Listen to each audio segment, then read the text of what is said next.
We're going to get into the topic of one flesh, one body. One flesh, one body. We're going to cover two dynamics.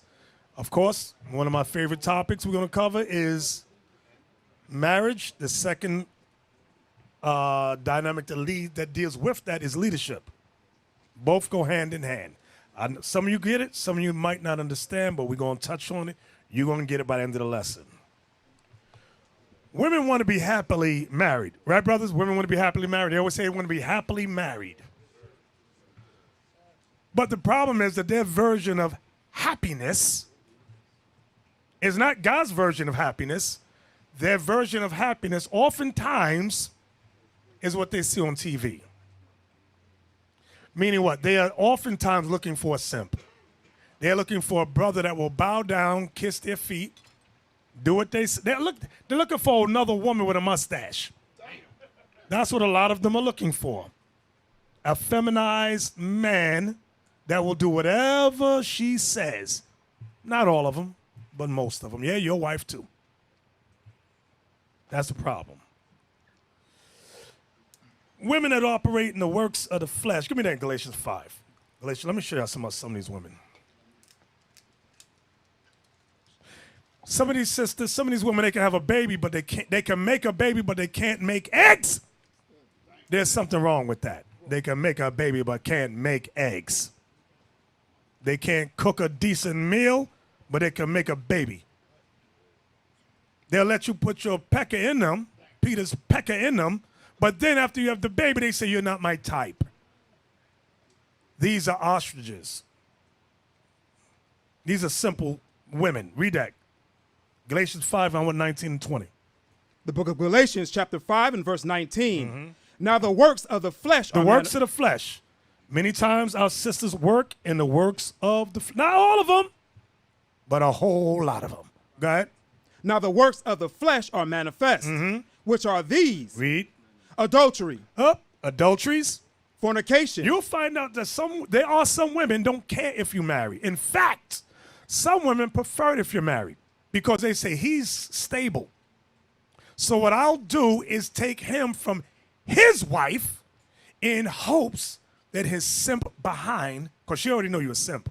Once she see you step out on your wife, she say he's a simp. I could pull him from his wife. Sometimes it works, sometimes it don't. Some of you brothers know what I'm talking about. You know what I'm talking about? You don't know. You ain't married then, right? Yeah, I'm married. You ain't never met a woman that want to talk to you? Oh, yeah. That's what I'm talking to this guy's for. Where you from? You from Sacramento? Oh, God, Los Angeles. Oh, God. So let me repeat that because he didn't get it. He was sitting there just confused. Some women like married men.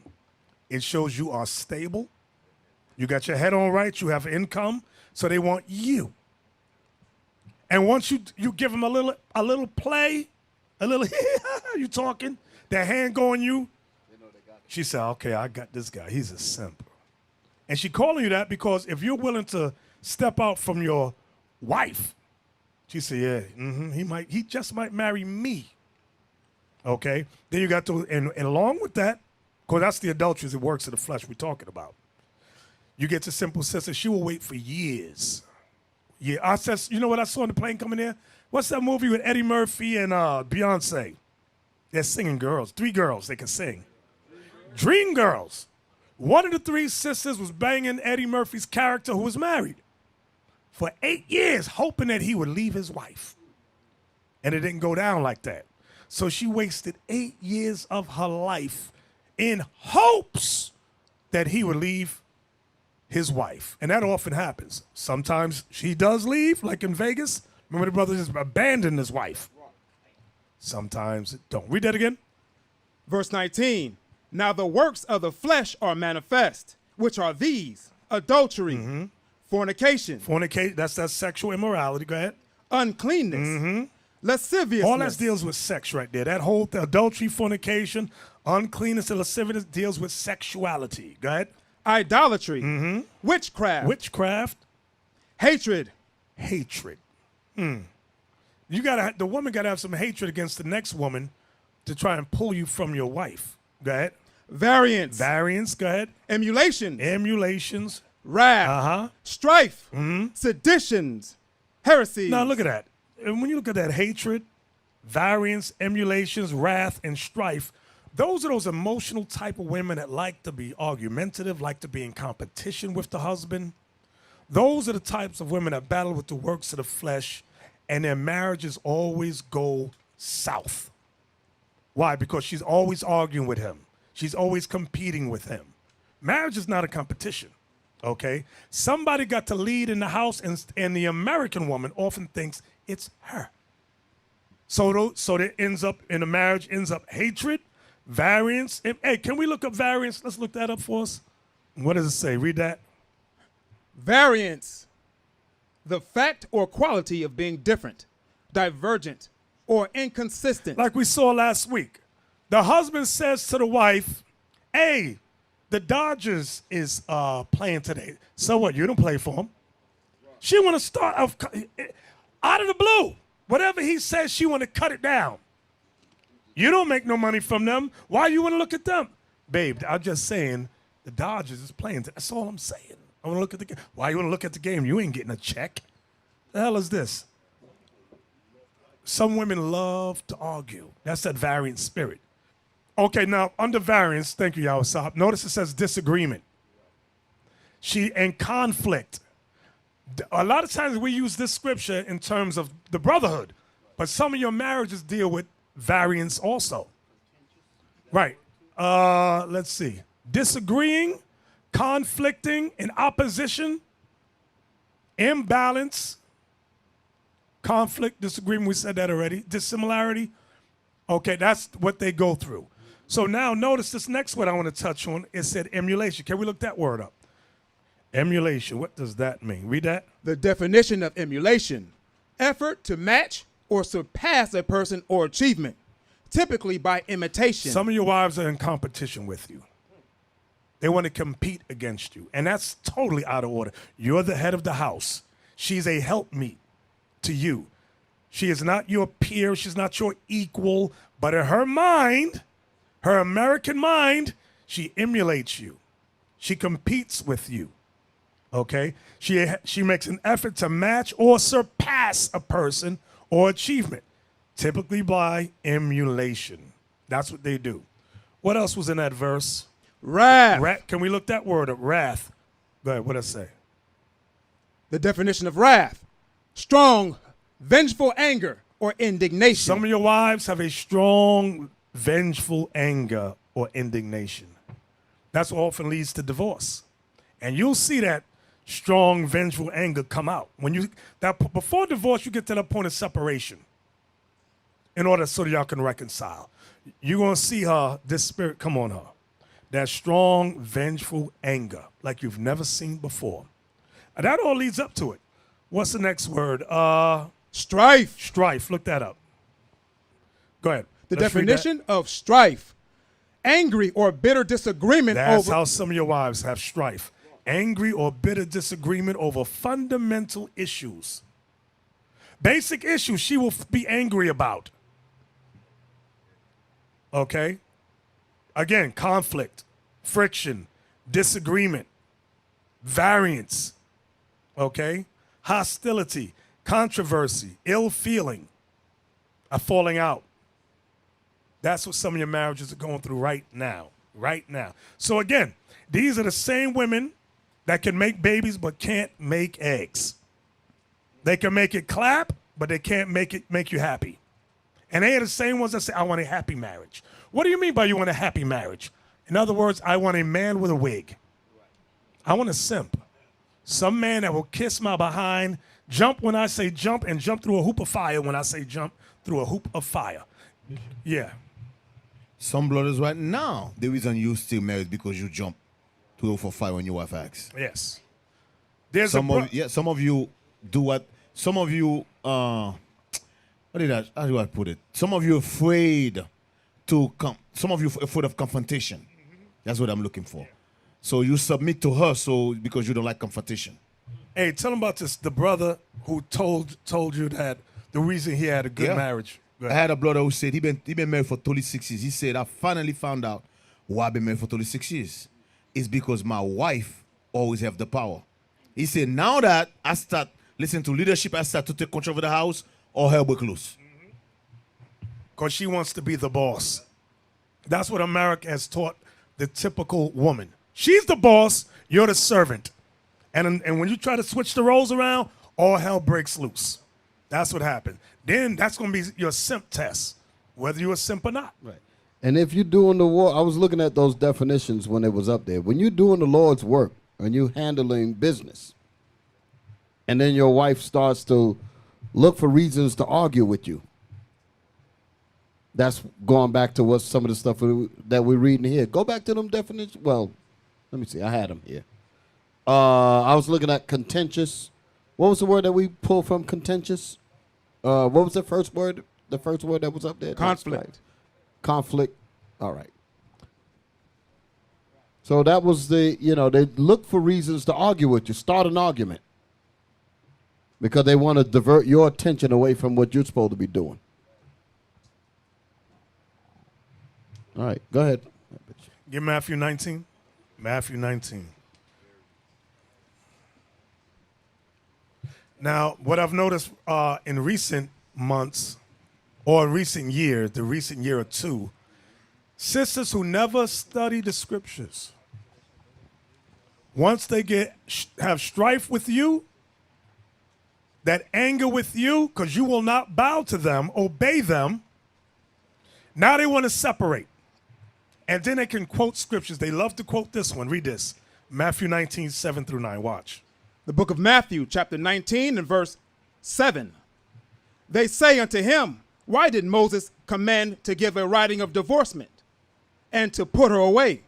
He saith unto them, Moses, because of the hardness of your hearts, suffered you to put away your wives. We was able to put away our wife for anything. Go ahead. But from the beginning, it was not so. From the time of Adam and Eve, there was no divorce. Watch this next verse. This is the verse that women can quote. Go ahead. And I say unto you, whosoever shall put away his wife, except it be for fornication. Except it be for fornication, sexual sins. Go ahead. And shall marry another. And you marry somebody else, and your wife has not committed sexual sins. Go ahead. Committeth adultery. Committeth adultery. Let me tell you something right now that's going on in Israel. Several cases. Women quoting that. They will make your life. Who's married? Raise your hand. Who's married in here? Okay. You get in an altercation with your wife. She says in her mind, I'm not committing fornication. And because you won't agree with me in my argument, I'm going to make your life miserable. But I'm not going to have sex with no other man. I'll be separate from you, make you miserable for months upon months upon months, and you got to put up with this. Oh, really? That's where they go. Now, you got to understand who Christ was talking to. Matthew 19, is Christ talking to the Jews or the Gentiles? Huh? He's talking to the Jews. The men and women that were brought up in the law. So Christ that's why he went back to Moses. Paul was dealing amongst the Gentiles. Another scenario popped up that Christ didn't touch on. What? Go to 1 Corinthians 7. This is what the typical angry black woman don't figure out. 1 Corinthians 7:15. The book of 1 Corinthians chapter 7 and verse 15. But if the unbelieving depart, let him depart. A brother or a sister is not under bondage in such cases. See, Christ didn't deal with that. Christ has dealt with the man and woman that was brought up in the law. Paul said, hey, there's scenarios where somebody don't believe. They're new to the faith, and there's problems going like crazy. So the Lord allowed Paul to say, if the unbeliever depart, let them go. You're not under the bondage of marriage. And that's what some of these simple women have not figured out yet. They could quote Matthew 19. They say, I'll stay away from you for 5 to 10 years. You will never, hoping that you mess up. That's what they do. Oh, no. Sis, you're not gonna destroy my life. You're not going to destroy my life. This is evidence, because I'm going to show you. She said, I believe. No, there was a sister that came up. She said, I follow the scriptures. I said, sis, no, you don't. Here's what you are missing. Because the sister said, I know she said she knew scriptures better than her husband. I said, no, you don't know scriptures better than your husband. This is the problem. Get Ephesians 5:22. This is the proof they don't believe. Not all of them, but a whole lot of them. Ephesians chapter 5 and verse 22.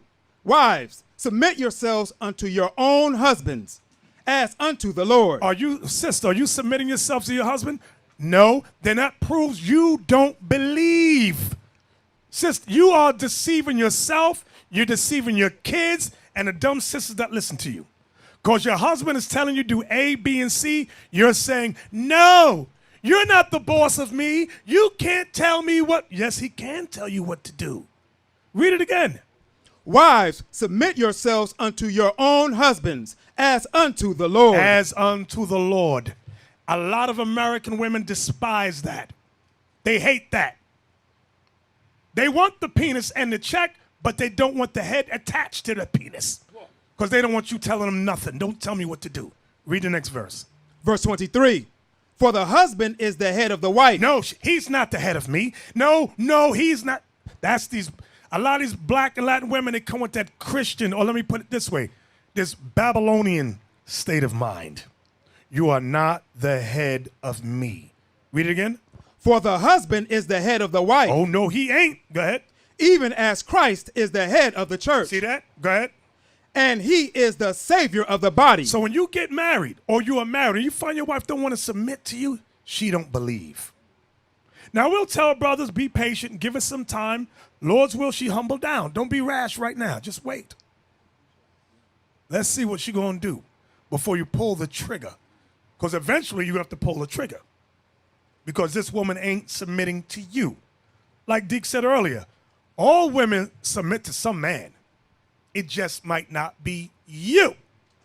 She'll do whatever the white man says to do. But when you come home, she ain't listening to a damn thing you say. The white man will say to her, she go to work, give me some coffee. Go get me some coffee, go answer the phone, clean the windows with newspaper. She'll do all that. But she ain't listening to you. Hey, hon, can you clean up? No, I'm not cleaning that up. But your boss told you to clean. Yeah, I'll listen to him, but I'm not listening to you. That's what often happens in some of your marriages. Some of you right now, you know what you're going through, and you're like, I don't want to say nothing because that's what I'm going through right now. That's what I'm going through. Get it? So now, Matthew 19, verse 9 is different than 1 Corinthians 7:15. Matthew 19, verse 9 was talking about men and women brought up in the law of God. How many of us in here was brought up in the law of God? None of us. We fit in 1 Corinthians 7 because you come into the truth, one person believes, the other one says, I don't believe that. Now you're going to have to make a choice. Now you can lie about your wife all you want, but you might end up like, who was it we read today? Was it Ezekiel? The Lord said, I'm going to put a stroke on that woman. I'm going to kill the desire. Was that Ezekiel? Yeah. I'm going to slay the desire of your eyes. Then some of y'all might get to that point. Because if the Lord wants you to do something and you don't, he may decide, I'll get rid of you and her, put you out, or he might kill her. But is the Lord going to do what he's going to do? We have no say over that. Okay, but he going to come first. Give me Ecclesiastes 7:26. Excuse me.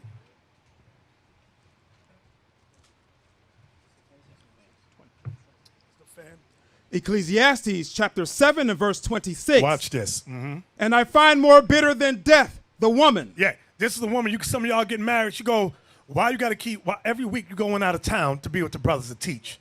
Why don't you stay home with me and the kids? She played the role all this time till she got you. All she wanted was a penis and a check. Now you ain't around because you're doing the Lord's work. She's angry. Angry. Sisters got mad about the stimulus check. I want to take the stimulus check and buy me some shoes. Brother says, no, I want to take the stimulus check and pay bills. Our credit is bad. We are behind in the bill. She's angry. And these are so-called, quote-unquote, believers in the body. You got to be kidding me with that. Nobody can hear you outside. So Ephesians 5:22 don't apply. Right. You're saying, babe, no, we got bills to pay. We might get an eviction notice. No, I need some shoes. You married an ostrich, bro. She's a stupid woman. And some of y'all might be the ostrich or the simp. Because you might be the one saying, no, I want to buy some shoes. Or she might be the one saying, no, we got to pay some bills. Read that again. And I find more bitter than death the woman. Read. whose heart is snares and nets. Some women, their heart, their mind is snares and traps. Her whole goal is to trap you up. Somebody, now I'm noticed, I'm not making a blanket statement. I'm not saying all the sisters. I'm saying some. Some sisters want to see what you got going on so she can trap you and say, you know what? In California, the law always goes on the side of the woman. See, I don't want to get married to you over in, in Maryland. You might get your way.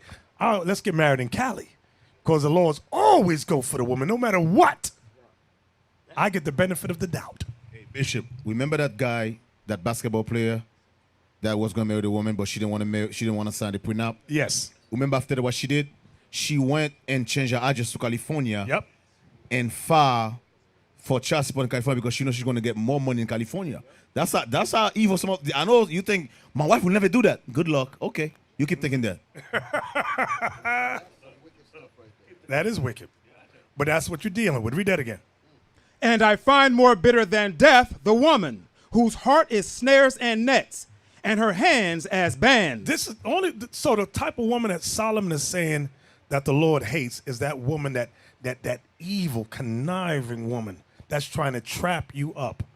If she ain't trying to trap you up in the spirit, she's trying to trap you up in your finances. That's what they always look for, the one that got a little something.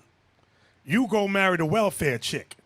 She ain't never had nothing. She was never about nothing. You decide to marry her. Remember the brother wanted to marry the gang chick, Josiah.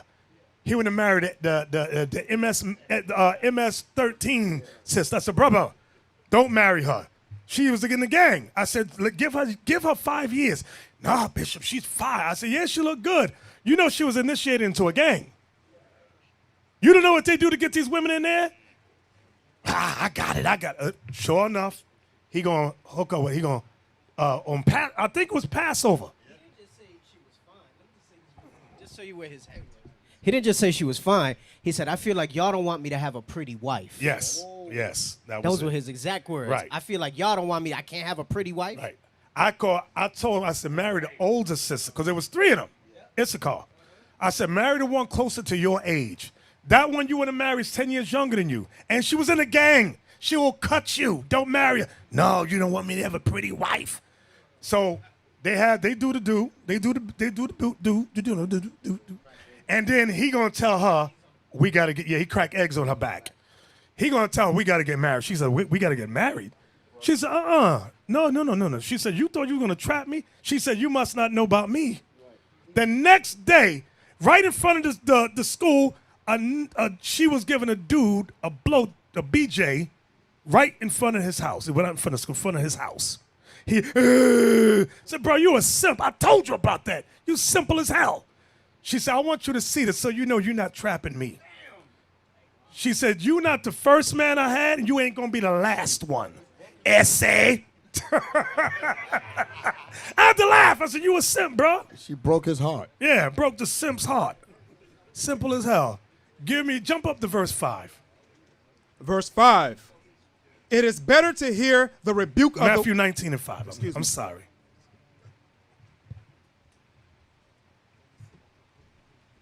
Matthew chapter 19 and verse 5. And said, for this cause shall a man leave father and mother, and shall cleave to his wife. Now, you got to learn to read between the lines. When you're a spiritual man, a spiritual brother, in order to leave father and mother and cleave to your wife, you must have income.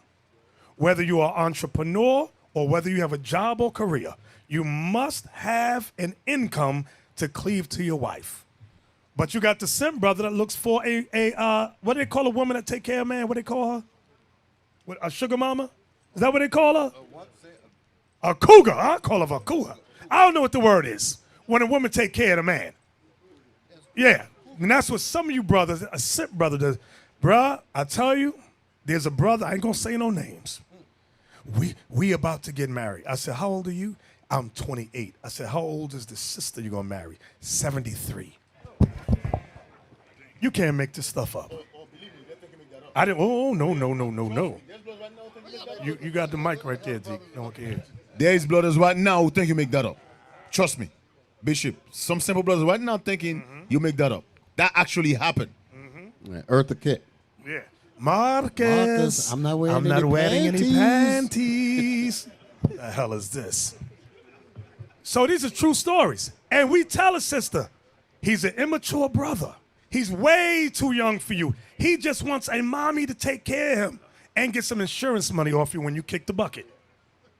All she wants is a rod? Right, the scriptures say grow old together. Not you're already old and you trying to catch up. You'll never catch up. Bishop, she might kick the bucket under the rod. Yeah, exactly. Exactly. Read that again. And said, for this cause shall a man leave father and mother, and shall cleave to his wife, and they twain shall be one flesh. When it says they twain shall be one flesh, meaning one mind, her mind got to be according to your mind. Not your mind be like her mind. Her mind, hey, find me that in Sirach, somebody. If you have a woman after your mind, something like that. Where is it? Yeah, it might be. Let me look. Where is it? Read it. Sirach chapter 25 and verse 1. Mm-hmm. In three things. No, that ain't it. 37 and 12, you said? No, it's one for the woman. 726.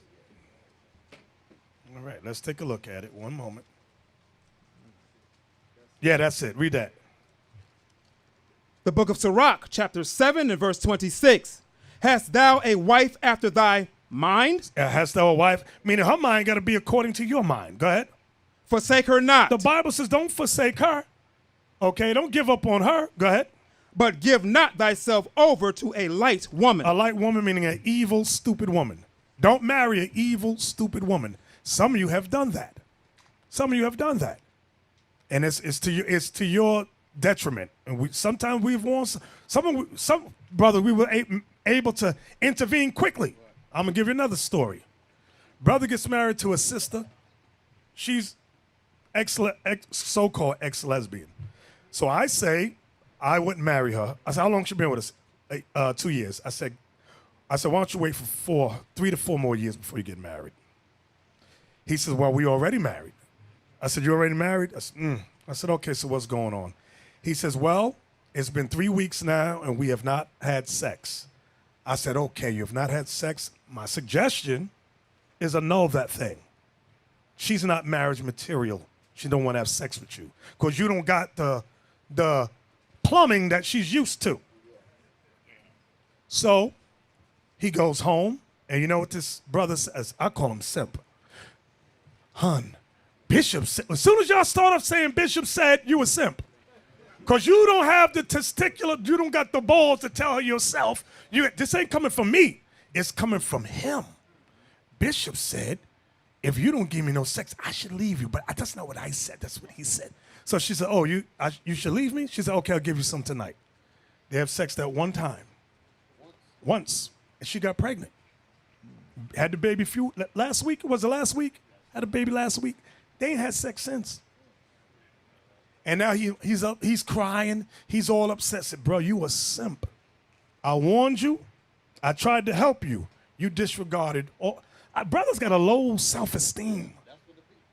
Low self-esteem. I don't understand. That's why I said earlier, brothers know the deal. They know what they're dealing with. They know when they're being simps. They know it. If you're honest, you know when you know you being simp. They know that. But I want because something of about the these brothers, Deacon. Say again? I want something about these brothers. Some of you have low self-esteem. Let me want something about y'all. Some of your singles brothers. Some of you are office of 10, office of 20, 50, 80. Those are high ranking in Israel.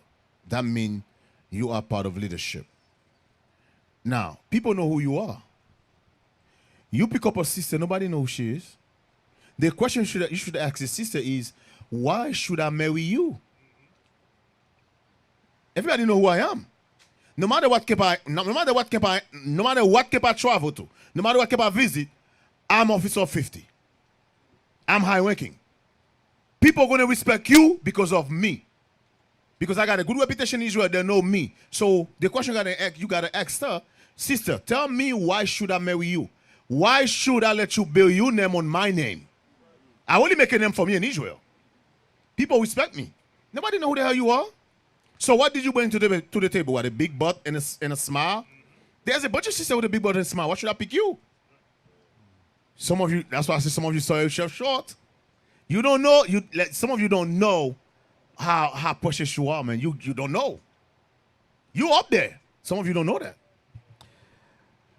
Yeah, brothers these days, where's the majority of our men at? Jail, homosexuals, dead. And there's so many women out here to men. The ratios is like crazy, like 1 to damn near 30. So a lot of them are going to be coming in here looking just for what Bishop is going over, looking for simps.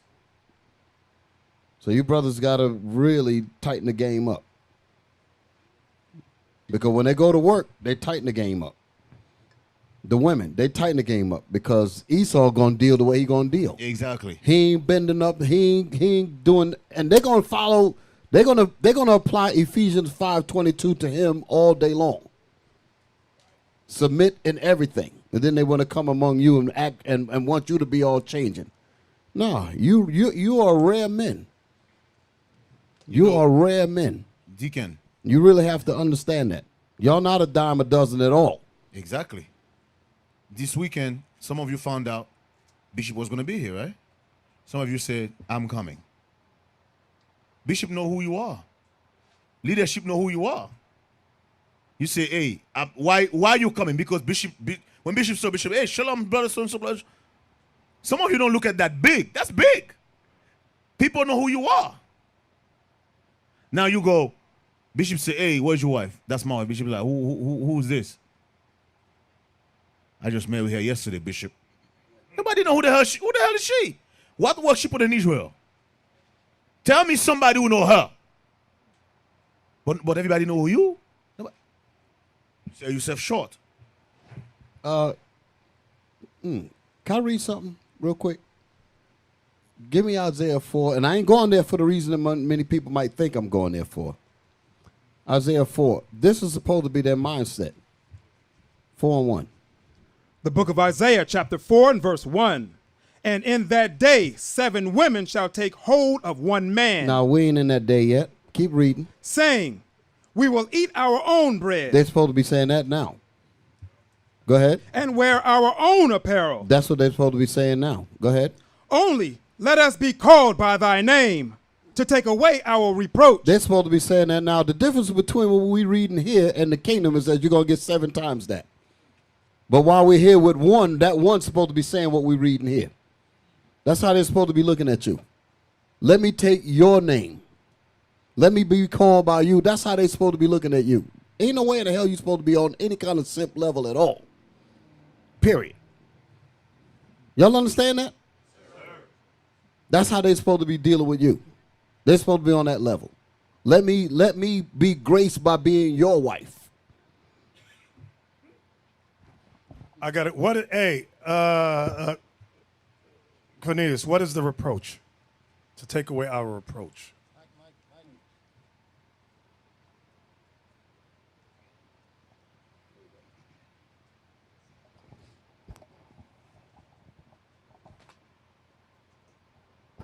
The reproach is going, Shalom, leadership, Officer Cornelius.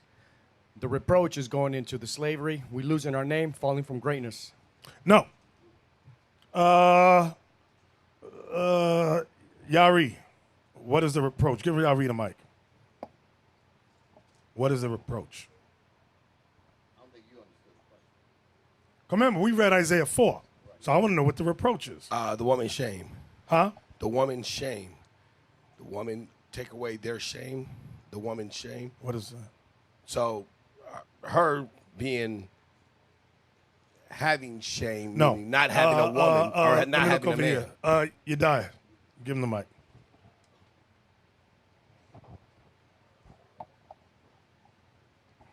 Shalom, Bishop. Isaiah 3 and 17 on down. Let's go to Isaiah 3. Remember, we read Isaiah 4 and 1. Exactly what I was thinking. Isaiah 3, and we're going to start at 16. The book of Isaiah, chapter 3 and verse 16. This is their reproach. Go ahead. Moreover, the Lord saith, because the daughters of Zion are haughty. Haughty means what? Prideful. Mean-spirited. Go ahead. and walk with stretched forth neck Always in everyone's business. Go ahead. and wanton eyes, Lustful eyes.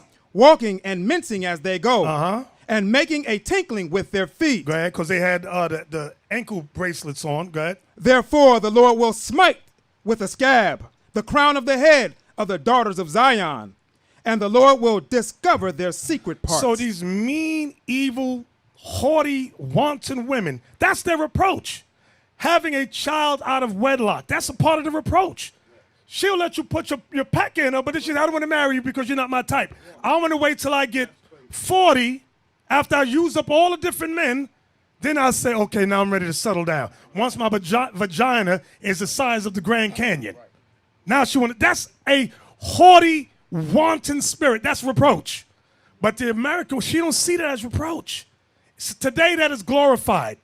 If your vagina can't fit a leg in it, you ain't done enough. You need that Grand Canyon vagina. Then that's it right there.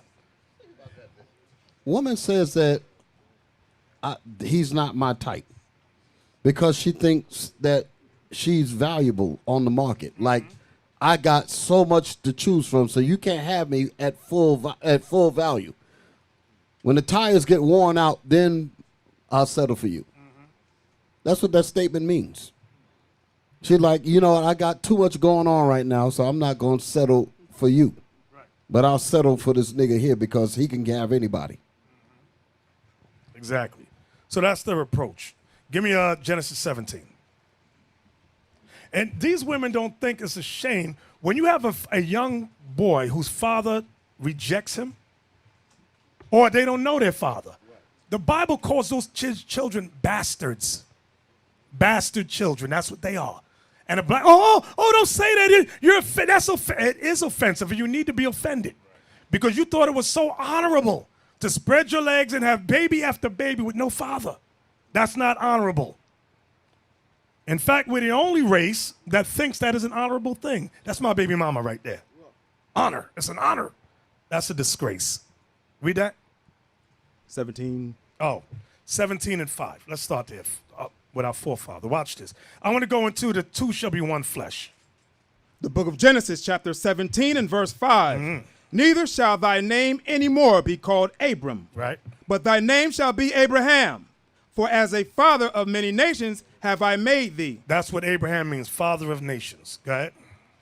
And I will make thee exceeding fruitful. And I will make nations of thee. I will make nations of thee. Go ahead. And kings shall come out of thee. And kings shall come out of thee. Now, this verse here, people really think that this means all nations on the planet Earth. But read on. And I will establish my covenant between me and thee, and thy seed after thee. The covenant's going into the old covenant, which extended to the new covenant. That was not made with all nations. It was only made with the seed of Abraham that came through Isaac and Jacob. Go ahead. And I will establish my covenant between me and thee, and thy seed after thee in their generations for an everlasting covenant, to be a God unto thee, and to thy seed after thee. So that's referring to the nation of Israel. Now watch this. Watch this. Just watch this. Wait, before we get there.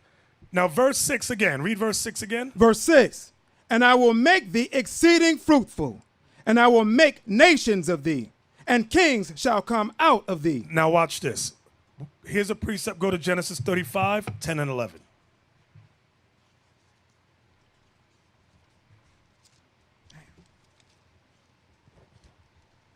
Genesis chapter 35 and verse 10. And God said unto him, thy name is Jacob. Thy name shall not be called any more Jacob, but Israel shall be thy name. And he called his name Israel. And God said unto him, I am God Almighty. Be fruitful and multiply.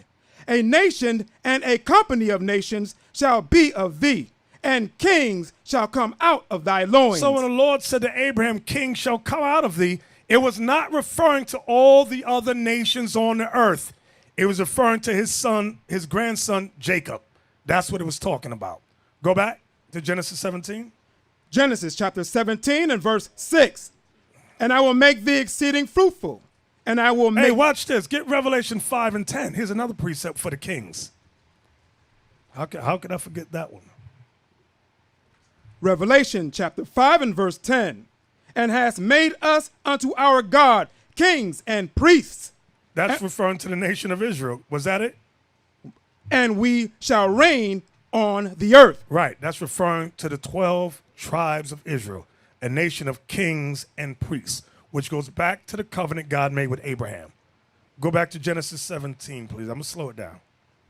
Genesis chapter 17 and verse 6. Uh-huh. And I will make thee exceeding fruitful, and I will make nations of thee, and kings shall come out of thee.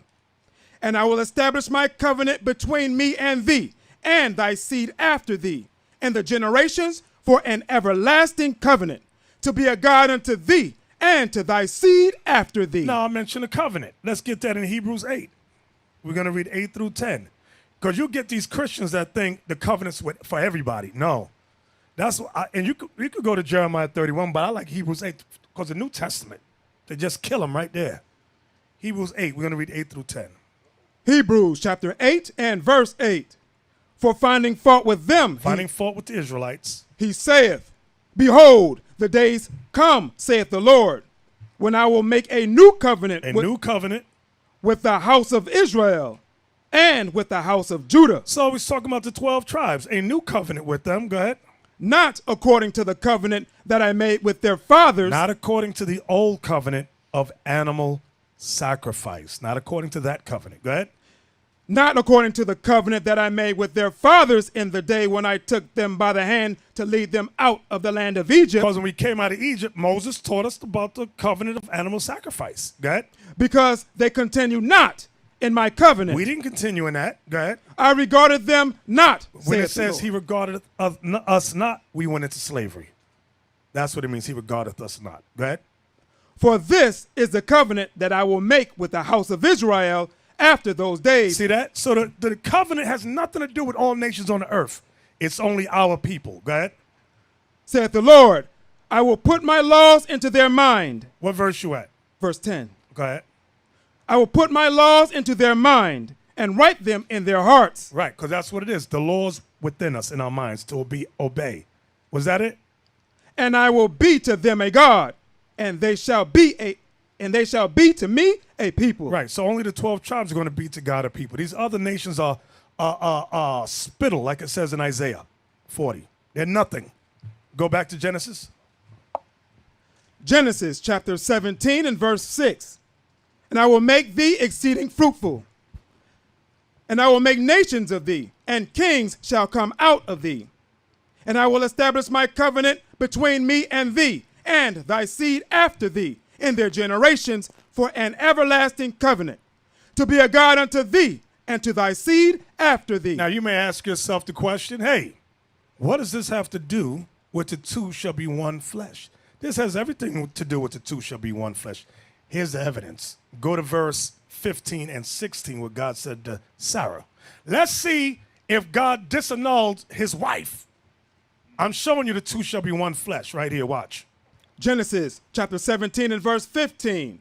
And God said unto Abraham, As for Sarai thy wife, thou shalt not call her name Sarai, but Sarah shall her name be. Watch this. And I will bless her, and give thee a son also of her.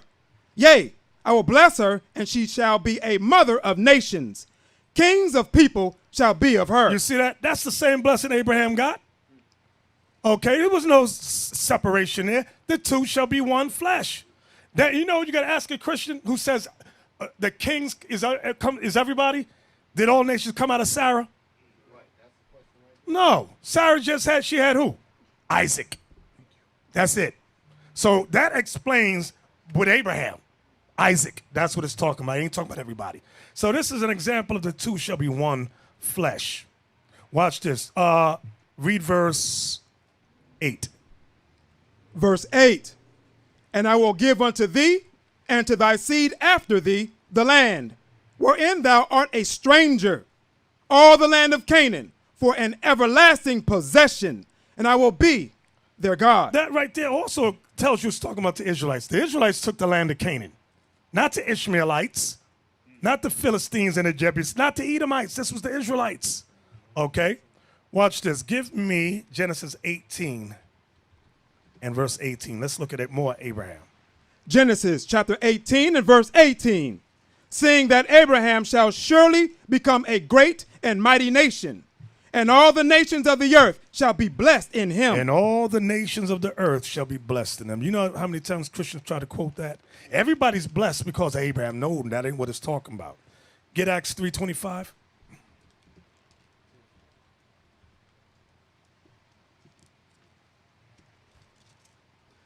Acts chapter 3 and verse 25. Ye are the children of prophets. Ye are the children of the prophets. And of the covenant which God made with our fathers, saying unto Abraham, and in thy seed shall all the kindreds of the earth be blessed. So now, let's pause right there. That's telling you who it's talking about. Ye are the children of the prophets and of the covenant which God made with our fathers, saying unto Abraham, and in thy seed shall all the kindreds of the earth be blessed, meaning all the nations of the earth be blessed. The kindred, those nations are still talking about the children of the prophets and of the covenant. Go ahead. He's going to tell you what the blessing is right here. Verse 26. Unto you first, God, having raised up his son Jesus. Now, somebody, why does it say unto you first? Because who was the gospel preached to first? The kingdom of Judah. That's why it says unto you first. Read that again. Unto you first, God, having raised up his son Jesus, sent him to bless you. Here's the blessing. Raised up his son Jesus, sent him to bless you. How? Read. In turning away every one of you from his iniquities. That's Christ dying on the cross. It was only for the Israelites. That's the blessing. That's what God promised Abraham, that I would send a son through you, your loins. And your children will be scattered in all nations, shall be blessed. Why? Because they will get forgiveness based upon the sacrifice of Christ. That's what this is saying. Don't let a Christian ever try to confound you. Remember, this is our book, not theirs. Okay? Go back to Genesis 18:18 again. Genesis chapter 18 and verse 18, saying that Abraham shall surely become a great and mighty nation, and all the nations of the earth shall be blessed in him. For I know him, that he will command his children and his household after him. How? Go ahead. And they shall keep the way of the Lord, to do justice and judgment, that the Lord may bring upon Abraham that which he hath spoken of him. Abraham's an example for all of us. How not to be a simp. The word you got to look at, for I know him, that he will, see that word right there? Command. Command. A simp don't command. A simp ask. A simp will plead and beg. Abraham didn't do that. Abraham commanded. This is what you're going to do. That's it. Until we understand that, we're going to be in simp mode. Hey, babe, do you think it's all right if you go to the store for me? Hey, babe, go to the store. Get this and pick this up. I don't fit. Go to the store. You're always telling me what to do. Yes, I'm telling you what to do. I'm commanding you what to do. That's what Abraham, he didn't play with these women. Why brothers play with women? Yeah, the coochie. She might not give me nothing tonight. The hell is this? Give me 2 Ezra 14 and 13. Nobody can hear you. I said they try to figure out your weakness. Mm-hmm. That's what they do. They study you. Yep. They say, what can I use to get my way? The book of 2 Ezra chapter 14 and verse 13. Now therefore, set thine house in order. Uh-oh. It says, now therefore set thine house in order. A simp can't do that. A simp can't do that. Go ahead. And reprove thy people. Then it says, and once you set your house in order, reprove thy people. You know, you got some brothers got the audacity to go on the street and reprove people, but his wife is a living dragon at home, cursing him out, chest bumping him through the house. You out of order, brother. You out of order. This is crazy. Read it again. Now therefore, Where you going? Where you going? Where you going? Go ahead. Now therefore, set thine house in order, and reprove thy people. Comfort such of them as be in trouble. All our people are in trouble. Our job is to comfort them with the word of God. Guess what? You know what some comfort includes? Brother, you got to stand up and be man of the house. That's comfort. That's what the brother said over in Atlanta. He said, I I'm married 30 years.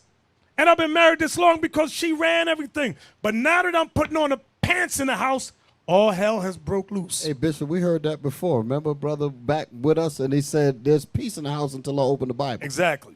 Exactly. That's not marriage material. That's not a wife. That's a dragon. You got a scorpion. Read it again. Now therefore, set thine house in order, and reprove thy people. Comfort such of them as be in trouble. See, women don't understand that they're in trouble. Let me explain that right there. A woman thinks it's good and acceptable as long as she rules and controls you. No, babe, you're in trouble. That mentality you got is trouble. Because I'm telling you, your personality can lead to divorce.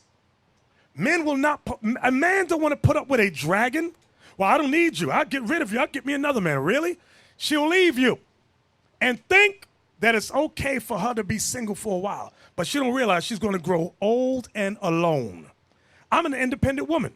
An independent woman got two options: to die of loneliness or become a lesbian. That's that. Nobody tells the woman that. You're trying to comfort her. Hey, sis, don't go that path, that manly position you got. No, you're going to lead to a world of trouble. She don't understand it. Well, what are you going to say, It's Elsa? to die alone and buy a dog. Yes, and get a lot of peanut butter. Yeah. What the hell is that? Read that again. Now therefore, set thine house in order, and reprove thy people. Comfort such of them as be in trouble. And now renounce corruption. So it says, and now renounce corruption. Go ahead. Let go from thee mortal thoughts. So we got to teach our sisters, just like the brothers, let go of the mortal thoughts. Mortal thoughts are thoughts that man-made traditions. That independent woman, that feminist, that's a mortal thought. That's sin, in other words. Those are sinful thoughts. I don't need no man. I'm fine all by myself. You say that when you get 30, but then the clock is ticking. Now you 40. Now you 50. And now you're trying to have second. Well, maybe I've been wrong all these years. Okay, they said, let go from the mortal thoughts, man-made thoughts. Go ahead. Cast away the burdens of man. Cast away the burdens of man. Because our women have taken the burdens of man, they have taken the white woman's burdens, the LGBT community burdens, and brought it to the black and Latino community. That's what they try to do. And it causes them a world of trouble. Yeah, you look all cute right now because you're 20, you're 25, but the clock is ticking. All the little cuteness you got going on right now, it's everything going to change soon. When they get about 40, 50, then everybody's their type. Yes. Now they want to marry somebody. Because somebody marry When me they 20, and you your ain't my type. two snaggle-tooth kids. We see it all the time, brothers, all the time.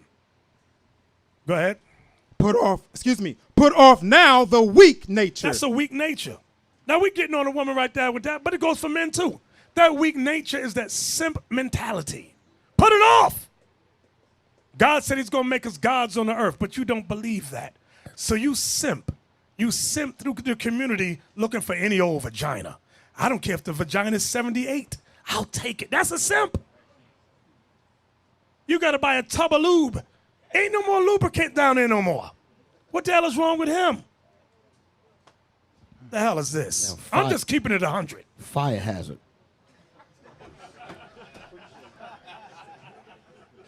I'm just keeping it 100. That's what it is. You can't make this stuff up.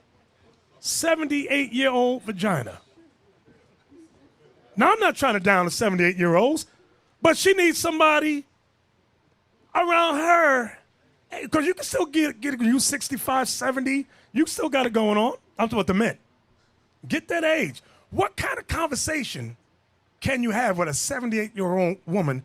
How old the brother? 32. Was it? How old I said he was? 30-something. Or 28? 20-something. 33? Okay. What are you going to talk about? Always talk. Now, you know, when a woman is 20 and fine, so divine, if you know the sex wears off after a couple of months, it ain't all that anymore. You just get used to it. Imagine if she's 78. You smell like, what's those things you put in your clothes? Mothballs? The hell is this? There is a big difference between a man at that age and a woman. Yes. Remember, there's in what is that? France. At the school we have in France, there's a brother. I think he's 74. His wife is 35 or 36. They actually, believe it or not, he actually get her pregnant. Yeah. They got a bunch of kids. They got like 2 or 3 kids together. There's a big difference. A sister with that age cannot have no kids. That thing is gone. Hey, when I, damn. Woo, Lord, have his mercy, have mercy, have mercy. Where we at? Put off now the weak nature, Uh-huh. and set aside the thoughts that are most heavy unto thee. Let me tell you something. You want, a woman is in her prime. She's 20, 25, even 30. They could get them legs back like that. They could do all that stuff. That's what you want. You don't want to, don't move my leg. I got arthritis. Put the Ben Gay on my Right, knees. Ben rub Gay it in on the there. dresser. No, nobody Grab got that. time for that. Trying to mess some brother up. Go ahead.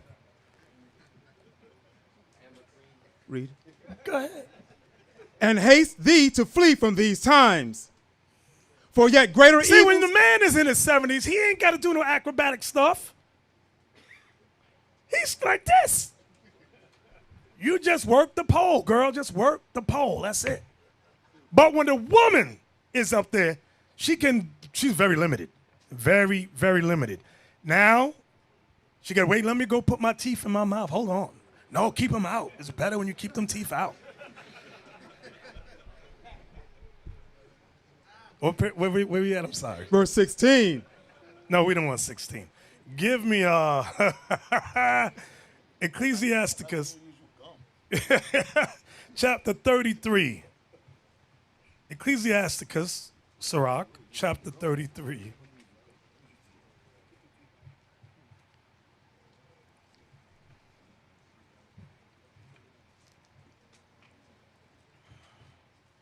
And we're going to start at verse 19.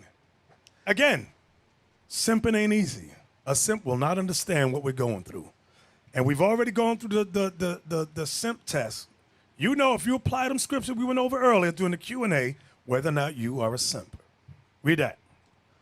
Ecclesiasticus, Sirach, chapter 33 and verse 19. Give not thy son and wife, thy brother and friend, power over thee while thou livest. So now, most time, you don't give your kids power over you, but some of you give your wife power over you. Abraham did not give Sarah power over him. Abraham kept to himself the preeminence. Isaac kept himself the preeminence. Jacob, David, all our forefathers kept to themselves the preeminence. Read it again. Give not thy son and wife, thy brother and friend, power over thee while thou livest. And give not thy goods to another, lest it repent thee, and thou entreat for When the it said, lest it repent thee, lest you regret that thing. Go ahead. and thou entreat for the same again. I'll give an example. We tell you, brothers, don't have just one bank account, a joint bank account with you and your wife. And you got all your money, her money's in there, your money in there. And she get mad. All you need is one bad argument. It happens once in a while. We've had at least 5 situations like that in IUIC. And a woman has cleaned the bank account out and skipped town. And you sitting there crying. We said, bruh, just man up. We warned you about that. You simped. You told us you had it in control. And look what she done, took everything from you. Read it again. Give not thy son and wife, thy brother and friend, power over thee while thou livest. And give not thy goods to another, lest it repent thee. It will repent thee. Go ahead. And thou entreat for the same again. Baby, please, baby, can I have some money? You cleaned this up, babe. Can I have $5? The hell is, who want to live like that? The hell is this? Now you get the brothers to go, what if she's good? Well, she's okay today. We tell you, brothers, she's okay right now.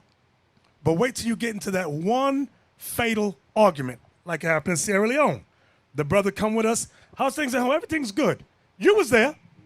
She called him FaceTimed him every day, cursed him out on FaceTime, and said, you tricked me about baby. The whole fight was about babysitting. And you would have thought it wasn't going, but we told him, hey, bro, you got a joint bank account with her? Because the way she's talking, she going to do you something evil. Nah, ain't going to happen. As soon as we got back, she cleaned $30,000 in the bank. Gone. Just the fact that she cursed him out in front of his peers. And she knew where he was. But, hey, simping ain't easy. So he cried. We're going to say. Can I add something to that list? Yeah. Simply. Your brothers, I mean, if your wife always have the last word, she don't respect you. By the way, if she don't respect you, she cannot submit to you. They go hand in hand. If you have no submit to that, means she don't respect you. If your wife talking over you in a conversation, like you argue, she's raising her voice over you, she don't respect you. That means she cannot submit to you. Some sisters act they submit to you. You know why? Because you pay the bills. So some of you right now, your wife is not submitting to you. She act like she's submitting to you because if it's not you, where she going? She have no place to go. So she's only acting like she's submitting to you because you're the one who's working. So those are signs that your wife don't respect you. Some of you, your wife might have more education than you, and she always talk down to you. She don't respect you. That means she will never submit to you. I'm just telling you straight. She will never submit to you. She's gonna pretend she submit to you so you continue to pay the bills, but she don't respect. Those are signs you a simp. Just observe her at work. Look how you talk about arguing. If she get the last word, they don't even get the first word at work. The boss say what it is, and that's it. Boom. Her paycheck is short. He go, well, you get paid in 3 weeks. We'll fix it in 3 weeks. Okay, thank you. Boom. That's it. No arguments, no nothing. But you supposed to be her lord, and she talking about you fighting over the last word. Oh, Lord have mercy. That is not the way it's supposed to be. Exactly. Where we at? What verse we at? Sirach chapter 33 and verse 20. As long as thou livest and hast breath in thee, give not thyself over to any. For better it is that thy children should seek to thee than that thou shouldest stand to their courtesy. I mean, you got to beg to your kids, okay? In all thy works, keep to thyself the preeminence. Preeminence. Go ahead. Wait, let's look that word up, preeminence, because that ain't a normal black or Latino word. Let's look it up. Preeminence. Let's look it up, please. Let's look it up. The definition of preeminence: the fact of surpassing all others. Superiority. Yep. See the similar, read the similar words? Similar words: superiority, supremacy, greatness, excellence, distinction, prominence, predominance, eminence, transcendence, importance, prestige, stature, fame, renown, celebrity. We're going to say outside. They understand all these words when they go to work. Yes, But when they come home, they don't understand what any of this means. exactly. That's it. Read that. So read the verse again. Verse 22. In all thy works, keep to thyself the preeminence. Leave not a stain in thine honor. Because if you don't keep to yourself the preeminence, you're going to leave a stain to your honor. Once she cleaned the bank account out and you're home crying with your thumb in your mouth and you're in the corner in a fetal position, you got a stain on you now. Oh, you was the big bad brother. Now look at you in the corner in a fetal position, sucking your thumb, weeping and gnashing of teeth. Read that again. In all thy works, keep to thyself the preeminence. Leave not a stain in thine honor. Read. At the time when thou shalt end thy days and finish thy life, distribute thine inheritance. See that when you die, when you're about to die, then you distribute your inheritance. Don't be telling them every bank account you got. Don't be telling them everything. Don't be giving them passwords to nothing. You have a password for this, something that we both got access to. Everything else, nope, you ain't getting it. No, no, no. And you have all the things. What if I have an untimely death? Well, then you have a book somewhere with all your secret passwords and bank accounts somewhere where she don't know about it. There's many a movie where a woman find out you got a life insurance and she end up putting you to death. Putting arsenic in your food. Exactly. Slow down. You know what arsenic is, right? You heard about it? It's a little painless. It kills you over time. It's very hard to trace. Next thing you know, all of a sudden you're sick and dead and they think you died of natural causes. Then they found out there was a bottle of that stuff in the cabinet somewhere. Yeah. So preeminence is something, as the man of the house, you're supposed to have it. Okay? It ain't the wife gives it to, no. Listen, I'm gonna give you the preeminence. I'm gonna let you have it. No. That's something that's automatically yours. It's yours. You take it. That's it. Ain't no, I'm gonna give it to you. No, you're not giving me nothing. I have it already. That's it. I'm the head and you're not. You're my helpmeet. Okay? Now watch this. Sirach 7. Now we're going to go into the congregation. Sirach chapter 7, and we want verse 4 and 5. Sirach chapter 7 and verse 4.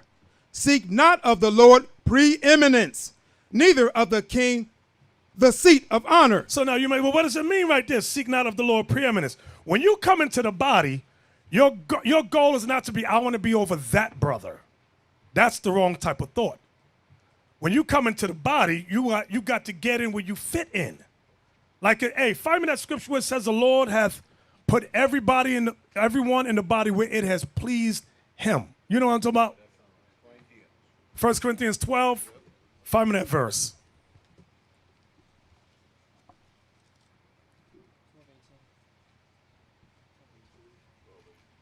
12:18. Read that. 1 Corinthians chapter 12 and verse 18.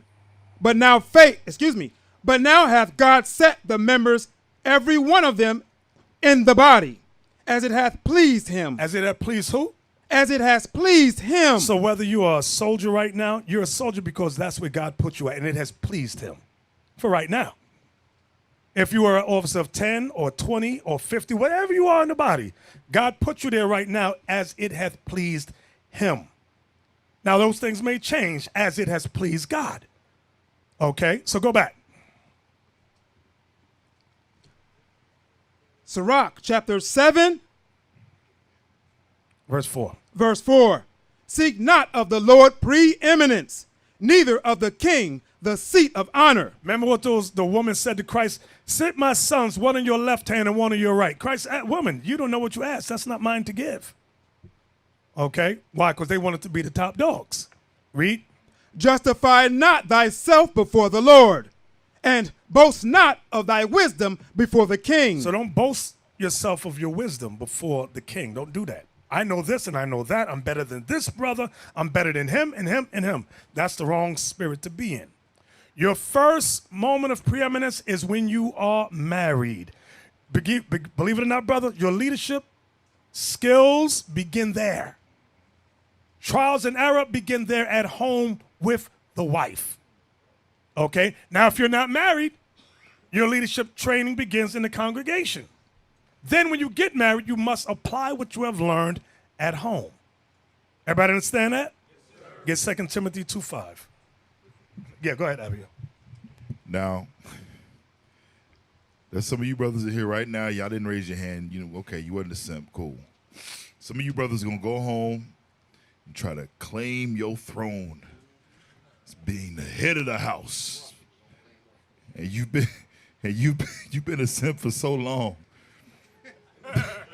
You've been a simp for so long that your wife gonna look at you like, nigga.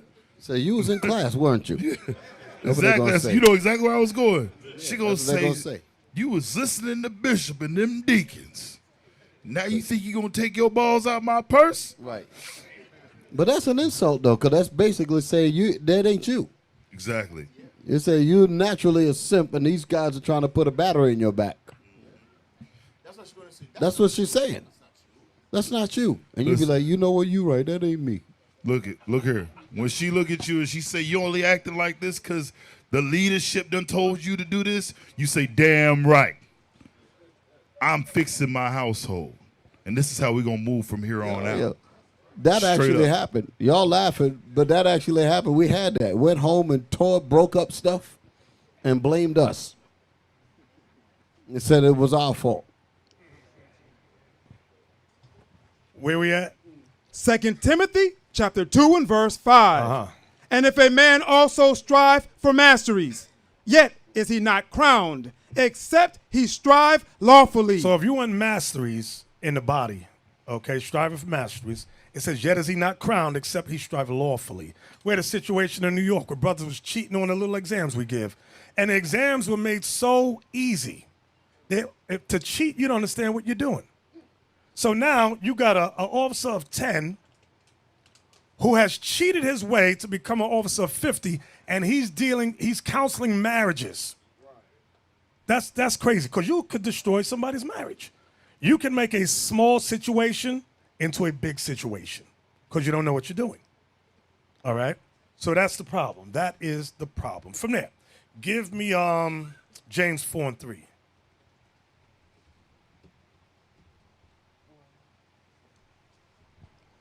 The book of James, chapter 4 and verse 3. Ye ask and receive not. When it says you ask, it means you pray. Read that again. Ye ask and receive not, because ye ask amiss. The word, can we look up the word amiss? Look that word up, amiss. A-M-I-S-S. What does that word mean? The definition of the word amiss, not quite right, inappropriate, or out of place. Read some of those words. Similar words are wrong, awry, faulty, out of order, defective, unsatisfactory, incorrect, untoward, adrift, astray, inappropriate, improper, unsuitable. So you're out of order when you pray for certain things. You're asking for the wrong reasons. That's what it's saying. Read it again. James 4 and 3. James chapter 4 and verse 3. Ye ask and receive not. Meaning you pray to the Lord and you don't get what you're praying for. Why? Go ahead. Because ye ask amiss. You're asking for the wrong reasons. You're out of order. Go ahead. That ye may consume it upon your lust. That you may consume it upon your lust. For example, some brothers say, I want to get married. Why? Because I want sex. Well, if that's the only reason you want to get married, you're getting married for the wrong reason. You can't say wife without saying mother. The two go together, okay? Wife and mother go together, just like husband and father go together. Some brothers, young brothers, don't get the concept. I just want to have sex. You're a simp. I just want the vagina. That's all I want. Then you just sit in a corner by yourself until you get your mind right. Your mind ain't right. Or why do you want to become a leader in Israel? So I could tell brothers what to do. I want to be the boss. That's the wrong reasons. Wrong reasons. Read it again.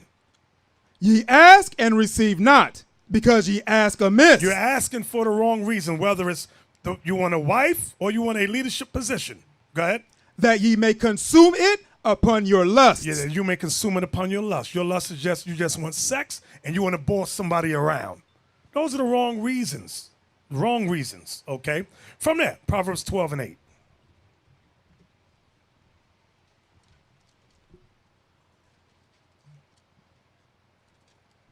Proverbs chapter 12 and verse 8. A man shall be commended according to his wisdom, but he that is of a perverse heart shall be despised. Many times brothers think that you are a man just because you have a rod. No, that ain't what makes you a man necessarily. The Bible says a man shall be accounted according to his wisdom. That's what the Lord is looking for, your wisdom. Because with that wisdom, you can properly guide a wife, a family, the congregation. Without that, you will destroy a wife, a family, a congregation. You need wisdom. It's very paramount. And the Bible is the blueprint. From there, give me 1 Kings 2 and 2. Again, I don't want y'all to forget, leadership begins at home. Like we read about Abraham. He commanded his household. Leadership begins there. If you cannot guide your wife, you cannot guide the congregation. We're going to read that too. Okay? Because the same way you'll destroy your wife, you'll destroy us. Your temper tantrums. Go ahead. The book of 1 Kings chapter 2 and verse 2. I go the way of all the earth. I go the way of all the earth, meaning I'm about to die. That's the way of all the earth. Hey, find me that in Sirach 40 where it says something like, death is appointed to all flesh. It says something like that. Anybody know what I'm talking about? Let me look.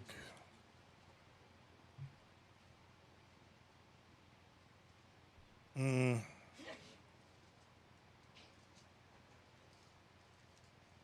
says something like death is the covenant for everybody on the planet. Let me see. Every man, every son from that day that they come on. 41 and 3. Okay, thank you. Yes, that's it. Sirach chapter 41 and verse 3. Fear not the sentence of death. Remember them that have been before thee, and that come after thee. For this is the sentence of the Lord over all flesh. Death is the sentence of the Lord over all flesh. The only thing that will intervene on that is when Christ returns. But prior to that, if he don't come today, we all are going to die in the flesh. So now when we go back to where we were at before, 1 Kings 2 and 2 again. 1 Kings chapter 2 and verse 2. I go the way of all the earth. That's death. Go ahead. Be thou strong, therefore. Be thou strong, therefore, read. And show thyself a man. That's what you wanted to get to. Show yourself a man. Go ahead. And keep the charge of the Lord thy God. See, this is how you show yourself a man. Keep the charge of the Lord your God. Read. To walk in his ways. To walk in all his ways. To keep his statutes. To keep his statutes. And his commandments. And his commandments. And his judgments. And his judgments. And his testimonies. And his testimonies. As it is written in the law of Moses. You see that? Go ahead. That thou mayest prosper in all that thou doest. That's how you show yourself a man. There's no way around that. There's no way around that. No way. You got many men say, oh, I'm a man because I gave this woman a baby. A homosexual can give a woman a baby.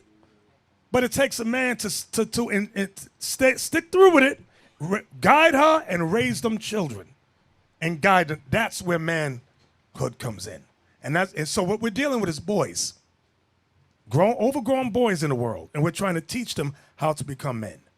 Okay, from there, give me 1 Timothy 3. So in this walk, we got to study, pray, and apply, and by studying, praying, and applying, that teaches us to work on ourselves to become a better husband, a better leader. These things take time. It does not happen overnight. I hope everybody understands that. It takes trial and error. Okay? Watch this, 1 Timothy 3 and 5. 1 Timothy chapter 3 and verse 5. For if a man know not how to rule his own house. Remember, Abraham said, I know him, he will command his house. So what Paul is teaching Timothy to tell us, to teach us, to guide us. Read it again. For if a man know not how to rule his own house, how shall he take care of the church of God? How can you take care of the church of God? Whether now or in the kingdom to come. How can you do that? Because your house is in shambles. You destroyed your house. Now you want to take those same temper tantrums and bring them in Israel and abuse both men and women. No, we're not going to allow that. Okay, you have to first learn to become a man, learn to become a good husband. And that a part of that is how to pick an appropriate and good and or decent wife. Some of us have a harder challenge because some of our wives came from the world. So now you got a harder challenge. It's harder for you. Because now she got to try to figure out what is this about that you're in. What kind of cult crap is this? Well, you're the head and I'm the follower. What the hell is this? That's the reason why I said that y'all got it good today. Because y'all getting what we didn't get. You know? Y'all really have the chance to get it right. Especially y'all that ain't married yet. Right. And getting that wife is an investment. You know? You're looking at a wife, mother, nation, all of that when you see her. So you're trying to assess all of that.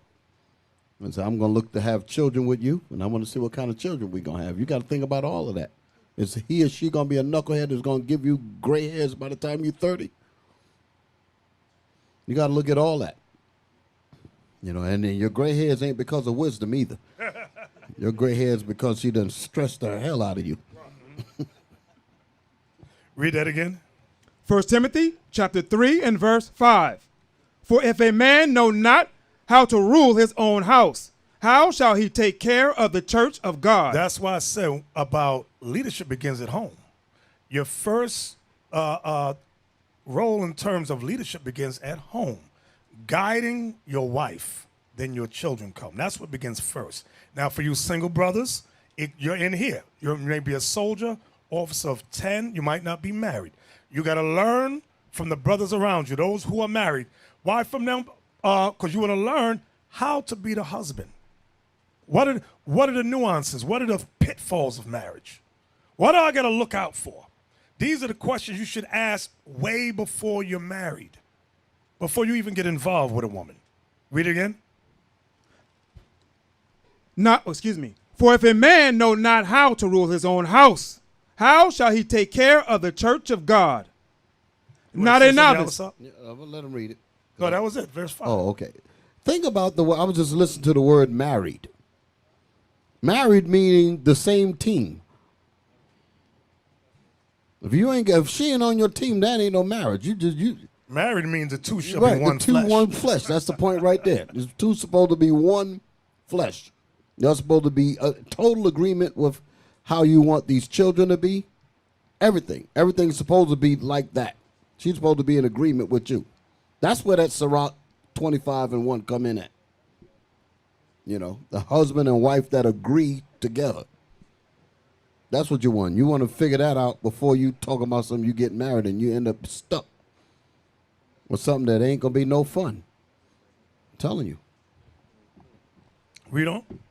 Not a novice, lest being lifted up with pride, he fall into the condemnation of the devil. Right. So when you put a novice over the congregation, you will fall into the condemnation of the devil, meaning what? You will start to abuse the brothers and sisters in the body. That's why your trials in, what's the word? Your training begins at home when you get that wife. Because if you could deal with her, you could deal with the body. If you can't deal with her, you can't deal with the body. Leadership begins at home first. That's what we saw with Abraham. So read that verse again. Not a novice, lest being lifted up. Let's look up novice. Let's look that word novice up. Not a novice.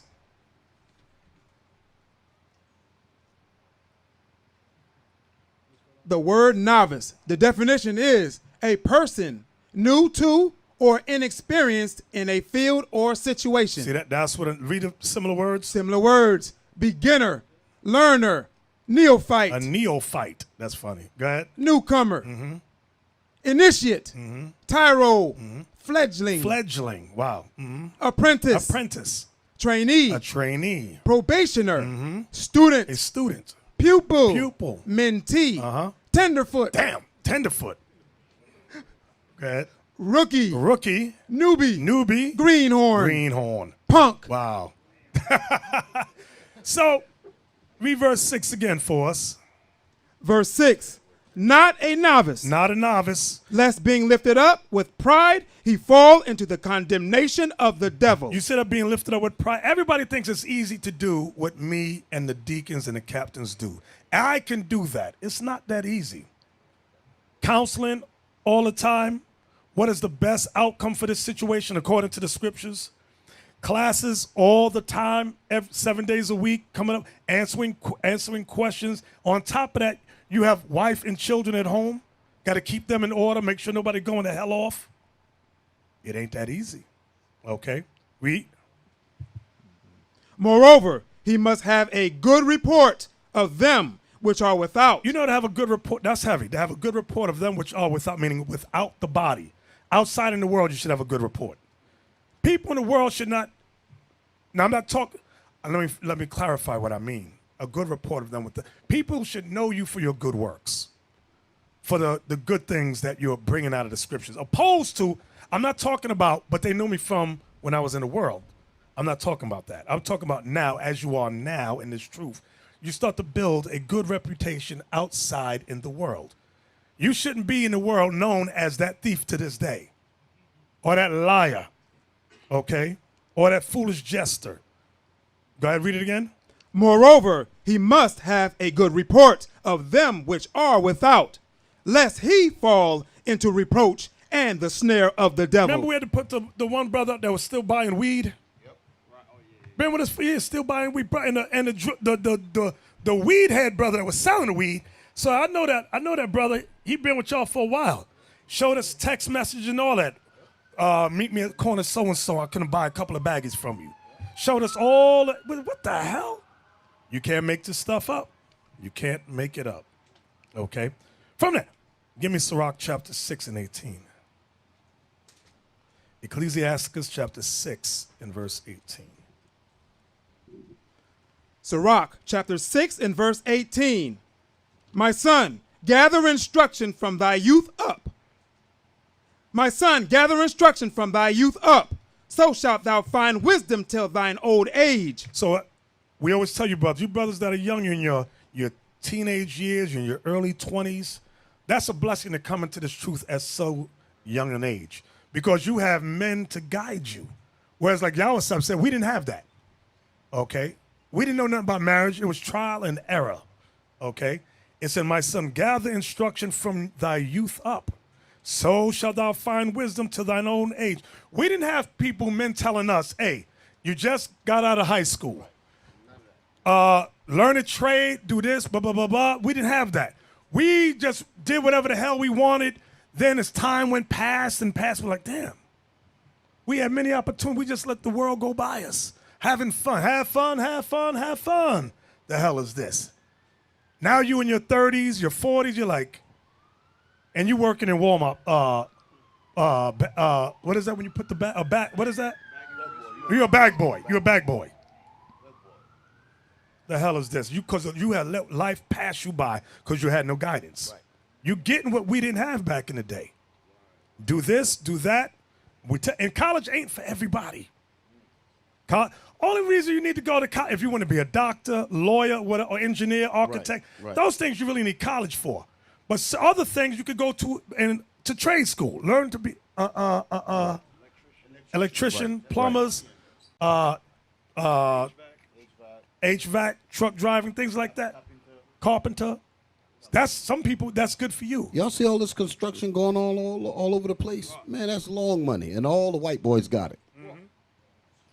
You know, but just like Bishop is saying, you know, now that you young men, y'all got the opportunity to bring in these children and deal with them. Take that period of youth and train them how to be men, and train your daughters how to be real women. And they're learning that from a young age. They're going. Could you imagine how far greater these children will be when they get our ages? Because there's definition in understanding what their youth is about. Like Bishop said, we took our youth and we was acting stupid. Your father was supposed to grab you and said, no, man, let me tell you what this youth is about. And I'm gonna teach you in your youth how to be a man. So by the time you get to manhood and age, you have all the prerequisites ready to go.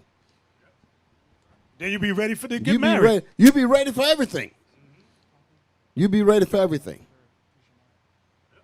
Get Sirach 25 and 3.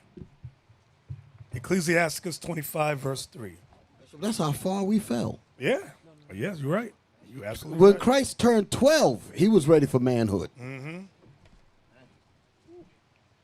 Ecclesiasticus chapter 25 and verse 3. If thou hast gathered nothing in thy youth, how canst thou find anything in thine age? Oh, that's the scripture right there. Wow. Read it again. I'm sorry.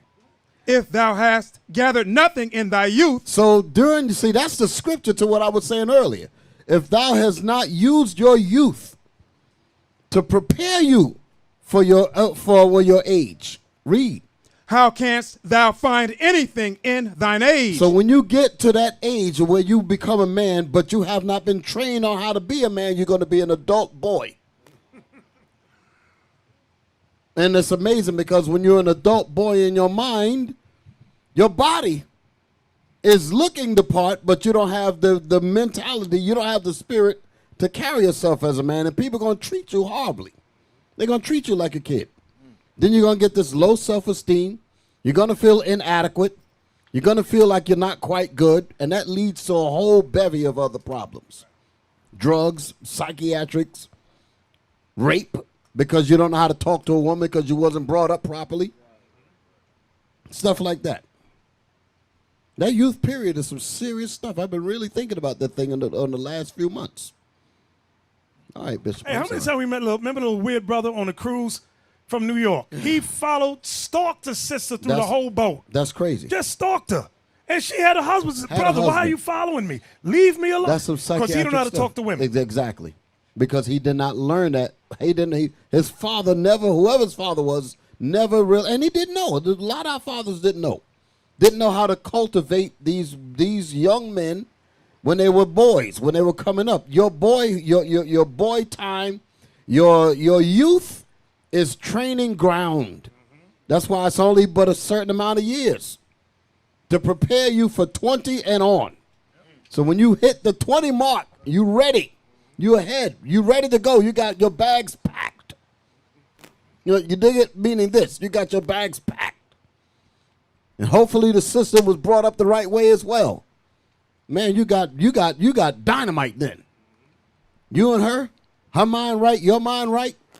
You ready to build a planet. We got a long way to go, but I know y'all understand what I'm saying, right? Our people did not get any of this in those young ages. That's why we're so far behind the mark. Now, I was going to say what you said, go back to what Bishop said about get a trade. Especially you're young men, you're in your 20s. You want to get a wife. My suggestion to you guys, get a trade, get the job, save you money, buy your house before you get married. Buy your house before you get married. It's that's why I always talk about chucking. Chucking's not for everybody. Some of you electricians make good money too. All these things Bishop just mentioned make good money. Some brothers, they drove 2 hours, they already fall asleep. So that means chucking is not for you. Some brothers, they love it. Some brothers, I give advice to about chucking, they get in it, they say, that's the best thing I've ever done, Deacon. They love it. Some of you might get in it and you hate it. That doesn't mean it's not a good thing to get into. It just, you don't have that thing to drive. Me, I can drive all day. I'm good with it. That's just me. I know Officer Job jump on it. I never heard him say complain about it. Some brothers love it. The reason I love it is because he give me that independent. I don't have to call anybody to say nothing to. I do whatever the hell I want when I want. That's what I like about it. Some of you don't like that. Some of you might want to do the electrician. What I'm saying is, if you're young, you haven't have a wife yet, you're lucky, you can get it right. You got a way to get it right where the older men didn't get it right. That's what Bishop is saying. Save you money, get your own house, get your own car. When she come, you already got all your stuff. And some of you so simple. Do not put her name in all your stuff. No. Because when she flip, she gonna take half of this stuff and go. So that's the advice to your young men, man. And don't think, but a simp right now is thinking, well, I got a job. No, you have an odd and end job. You have a dead end. That's not a job. That's not a job. See, that's what simps think. I'll go from place to place, 6 months here, 3 months. No, that's dead end. You need something that you can help me out with some words here. You know I'm a loss for words. Like a career, something that you can always grow and keep making money. Working in Walmart on Tuesday, then you sweeping floors someplace on Thursday. Nah, you can't keep a family like that. It's very difficult. You're gonna be in a shelter before you know it. You know, if your feelings are hurt, sorry, just do better. That's it. Look at Romans 12:5. So we were talking about the two shall be one flesh in terms of marriage, but watch how it correlates with Israel. Romans chapter 12 and verse 5. So we, being many, are one body in Christ. You see that? We are one body in Christ. Like Christ said about marriage, the two is one flesh. And this truth, although there's many of us, we're one body. Go ahead. And every one members of one another. Go ahead. Having then gifts differing according to the grace that is given to us, whether prophecy, let us prophesy according to the portion of faith. Right. Go ahead. Or ministry, let us wait on our I heard ministering. some brothers getting angry because they want to teach, and the captains over them are saying, just wait, be patient. We started off just reading. Before that, we just held post. Then we graduated to reading. And that's if the elder liked our reading. They like your reading better than mine. I like my reading too much. So these are things you got to go through. So wait on your ministry. Just be patient. It's going to come. We're going to say, what's up? Go ahead. Or he that teacheth on teaching. Right? Be patient. Go ahead. Or he Everything requires patience. Don't try to rush. A novice try to rush head first. Be patient. Learn first. Study. Pray. Apply. Go ahead. Or he that exhorteth on exhortation. He that giveth, let him do it with simplicity. He that ruleth with diligence. He that showeth mercy with cheerfulness. From there, get Ecclesiasticus 44, verse 4.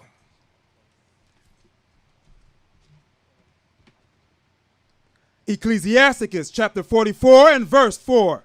Leaders of the people by their counsels and by their knowledge. Believe it or not, leaders don't become leaders overnight. Okay? The 144, the elect, are, yes, they are born leaders, but they too must be groomed and guided. Go ahead. Leaders of the people by their counsels and by their knowledge of learning meet for the people. Right, and by their knowledge of learning, good for the people. Go ahead. Wise and eloquent in their instructions. That's what leadership does. Go ahead. Such as found out musical tunes and recited verses in writing. Like King David did that. Go ahead. Rich men furnished with ability, living peaceably in their habitations. So they each had different things that they stood out for. They knew the word of God, but they had different attributes. Go ahead. All these were honored in their generations and were the glory of their times. Right, read. There be of them that hath left a name behind them, that their praises might be reported. So that's what you want to do. It said, there be of them that have left a name behind them, that their praise might be reported. Now watch this. Go ahead. And some there be which have no memorial. You don't want to be this guy. It says, and some there be which have no memorial, no memory. Nobody remembers you. Go ahead. Who are perished. Who are perished. Go ahead. As though they had never been. These people that have left this truth, they have no memorial. It's going to be as if they never been. Go ahead. And are become as though they had never been born. You see that? It's like they've never been born. That is a heavy statement right there. Then it says, and their children after them. Their children are forgotten too. To have been fertilized in your mother's womb. To have been through 9 months and birthed it. Right. Come out into the earth. A decision was made for you to be born as opposed to another spirit in your mother's womb. And you've affected nobody. Think about that. That's a heavy statement. None of y'all here as an accident. There was a decision that was made in the heavens to decide it, that you should be here as opposed to another spirit that could have been here. So what did you do when you came here? Nothing. Died without honor. Like I said, I had a coach when I didn't play sports, but I had a coach that I would talk to when I was in high school. And he used to get on some of the men in the school that was about wasting their time. And he would get on some of us and curse us out. He would say, your mothers and fathers laid down for nothing and produced nothing. He wanted that statement to get in their head. He said, how you came all the way here and it's like your mothers and fathers laid down for nothing. That's a heavy statement, right? You be mad at him for saying it, but what he was really trying to do was call attention to the slothfulness that we allow ourselves to be. Wasted God's time. Wasted the angels' time. The decisions was made for you to be here as opposed to somebody else. And we're going to squander that and become nothing. With this good Bible, with all this information in this Bible, talking about the people that came through this truth. How in the world could you come through this truth? People around the world dying, don't know anything about this. Here you had a chance to learn this and you lay it down like it's nothing.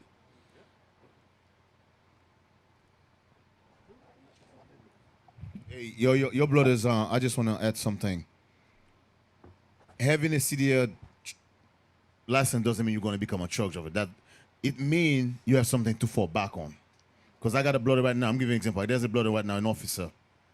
He been sitting on a CDL for 20 years. He never drove trucks, but he had it in his wallet. Now he ended up in a job where he started giving a hard time. And he called me, he said, Deacon, I think it's time I jump in it, because he had it for a long time. So he called me the other day. There's a company who hired him, but the company don't want to train him. So he was afraid. He said, damn, I never been in a truck. So I told him, listen, in Atlanta, we have at least 15 brothers got their own trucks. I told him, come down in Atlanta. You can jump in one of us with our truck. We're gonna go on the road with a week with you. And you're good. I even tell him, yeah, I can come in my truck. I got my own truck. I'll go on the road with you for a week. And we just train you for a week and then get the job. What I'm saying is, it's something good to fall back. And I don't know how many of you watch the news. When that coronavirus hit, there's no truck driver lost their job. As a matter of fact, if you're watching the news, Jeff Bezos, the owner of Amazon, he make $20 billion. You know how he make that? Guess who deliver those things? Truck drivers. Guess what? If you go online right now, they're still short 400,000 drivers. 400,000 drivers. Think about it. The way things headed right now, it's going to be a time they find out who you are. They're going to fire you. I'm just telling you straight. I'm talking about the other jobs. City jobs. You cannot get fired in a truck driver job, especially if you got your own truck. I hope you guys know that. You cannot get fired. I run for a company, but I don't work for the company. I'm a private contractor. I do whatever I want. I can call them anytime, say, I don't want to run for you no more. There's nothing they can do. I can go to another company. That's all I'm saying to your brothers is be mindful. Open your eyes. The way things is going is getting harder and harder. Don't think that the coronavirus happened. There's nothing else going to happen. Remember what the scripture said. This is going to be like a woman giving birth. You see, I think was hot when that coronavirus first hit. Now things come down. Oh, yeah, Esau's working on something that's going to be bigger. Just be mindful. I'm just telling you, I think it's a good thing to have in your wallet. You got kids, you got a wife. It's going to be a time you might have to lean back on it. Just think about it. Just something to think about. If you got the money right now, $2,300, if you got it, it's sitting on a bank, you might want to put that in your wallet. It's going to, trust me, you're going to call me one day, you're going to be like, thank you, Deacon. I take that advice. I'm telling you, you might want to think about it. Get 1 Peter 2:1.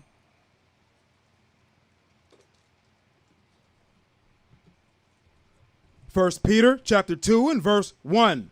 Wherefore, laying aside all malice and all guile and hypocrisies and envies and all evil speakings, as newborn babes, desire the sincere milk of the word, that ye may grow thereby. What is the milk? What is the milk? You. Yep, you. What is the milk? That's what we just read. That didn't explain it. Mike. Officer Jonas, Shalom Leadership. The milk is the laws of God. Where would you go to prove that? I would go to Isaiah 28, 10 and 11 down. Let's read it. Read that. Get Isaiah 28. Let me hear it. Isaiah chapter 28 and verse 9. Whom shall he teach knowledge? And whom shall he make to understand doctrine? Them that are weaned from the milk and drawn from the breast. So it's saying you got to study this Bible the same way a baby sucks his mother's breast daily. Daily. Not once a week. Not every other day. A baby sucks his mother's breast daily. Every day. Some brothers don't read the scriptures except every other day or when they come here on Sabbath. Think about the brothers, like we was talking earlier, because a lot of people have been through these doors in this truth, and was in the milk. You dig it? Had the opportunity to properly grow, just like Peters was saying. They were learning to get rid of the speaking evils and hypocrisies and all of that, and then they drop all of that and they go right back to their old vomit. Just think about that. People that we've known that come through this truth. And it's as if they have tasted nothing. Being as evil as they can be, as if they never had this. That's something to think about. That's right. Give me Deuteronomy 6. and 1. We coming back to Peter. Deuteronomy chapter 6 and verse 1. Now these are the commandments, the statutes, and the judgments which the Lord your God commanded to teach you, that ye might do them in the land whither ye go to possess it, that thou mightest fear the Lord thy God, to keep all his statutes and his commandments which I command thee, thou and thy son and thy son's son, all the days of thy life, and that thy days may be prolonged. Jump down to verse 7. Verse 7. And thou shalt teach them diligently unto thy children. To your children. So this is an example of what we're supposed to be teaching the children. Not teaching them the 12 feathers. Ain't that they don't need to know the 10 heads and all of that. It's something God is saying, teach them, this is the milk. This is what prepares them for adulthood. Mm-hmm. Exactly. Read. And shall talk of them when thou sittest in thine house, and when thou walkest by the way, and when thou liest down, and when thou risest So up. that's an example of the milk, which goes in conjunction with Isaiah 28, verse 9 that we read. They got to learn these commandments, okay? This is so heavy because if just what we just went over in that little bit there, apply that to these young kids that we have among us. These guys will be like superhero giants by the time they get 19 and 20. Just think about it. They know on this Bible and they know on the purpose of their youth, and they can articulate that. They say, you know what, when I was a child, I learned from my mother and father who taught me how to be a man when I was young. And they used that youth to learn all of this. So when they stepped across the threshold of manhood, they had their bags, everything packed, ready to charge, ready to hit it. And then you got the woman that's coming up as well. She got her business together. That's when you get married. And man, you produce gods and princesses all over the place. Just think about that. Hey, look at Romans 12 and 2.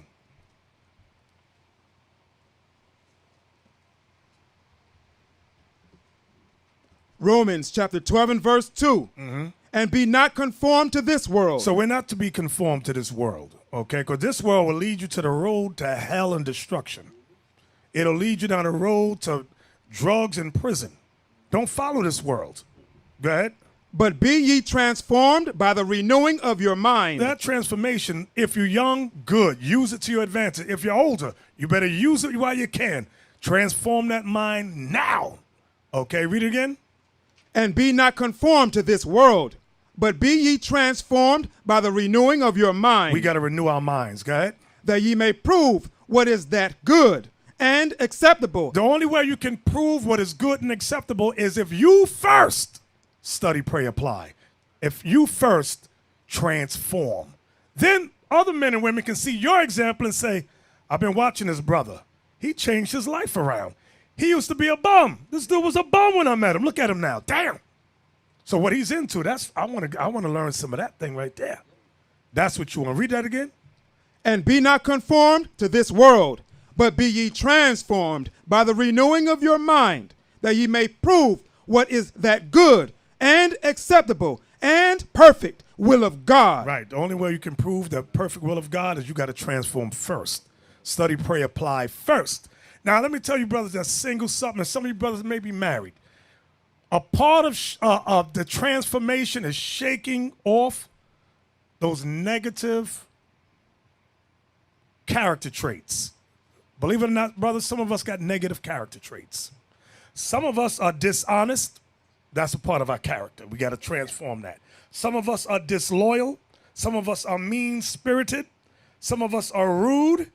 Some of us are narcissists, meaning you got an overinflated sense of self-importance. Me. Okay? Some of us are argumentative. Some of us are just plain disrespectful. Some of us are impatient. Some of us are greedy. Some of us are unkind and petty and selfish.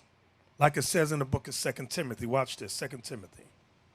So a part of transform, we got to shake off all those negative character traits. That's going to help you become a good husband, that's going to help you become a good leader. Watch what Paul says here in 2 Timothy 3:1. 2 Timothy chapter 3 and verse What? 1. A good father also. Yes. Yes. Go ahead. This know also, that in the last days perilous times shall come. For men shall be lovers of their own selves. This is how some of us come into this truth. We got character traits that fit what we're reading here in verse 2. Read that again. For men shall be lovers of their own That's selves. that narcissist. You think the world revolves around you.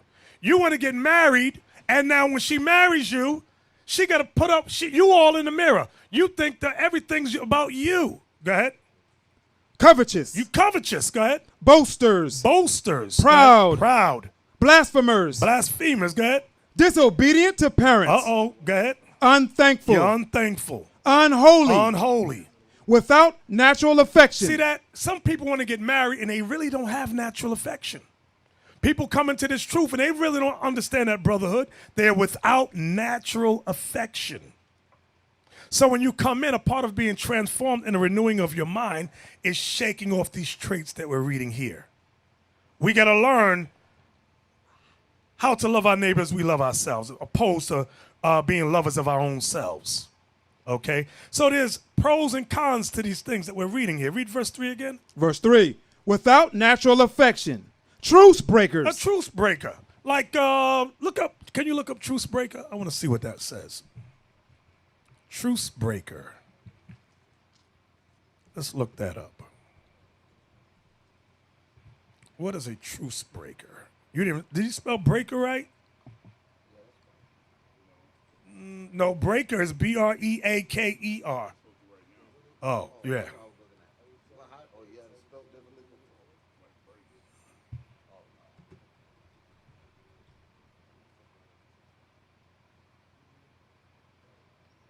Can we see a definition, please?